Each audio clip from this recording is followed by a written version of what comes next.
За энэ бичлэг дээр харж байгаачлан манай уурга бол гараараа түрхсэн ч ямар ч асуудалгүй янз бүрийн химийн найрлага агуулгадаггүй учраас зөвхөн усанд уургийг нь төхөж өгөх зэрэг тэр өнгөн гадаргууг нь нээж өгөх найрлага нөхөгдөх уурга агуулгдсан байгаа. Нэмэлтээр арган ойл гэсэн агуулгдсан байгаа тийм. Тэгэхээр яг гараараа түрхэх боломжтой болж байгаа юм. Энэ дээр байгаачлан формалдегид агуулгагүй. Формалдегид нь болохоор өөрөө усанд үсийг гэмтээхээс гадна урт хугацаанд хэлэхээр үсийг гэмтээхээс гадна үйлчлүүлж байгаа хүндээ болон үйлчлж байгаа өсчөндөө маш хортой байгаа.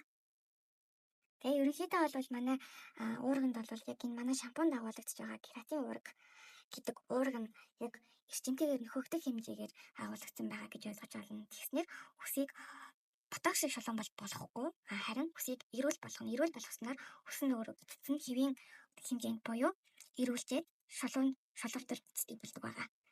Тэгэхээр үс нь эрүүл болж байгаа тохиолдолд яах вэ гэхээр дараа нь будаг хийсэн ч маш гоё хэлдэг байгаа. Будаг хийсэн ч маш гоё орно. Дараа нь үсийг хачлаад яваад их юм бол уургын ерөөсөө гадагшлахгүй тийм гоё уург байна.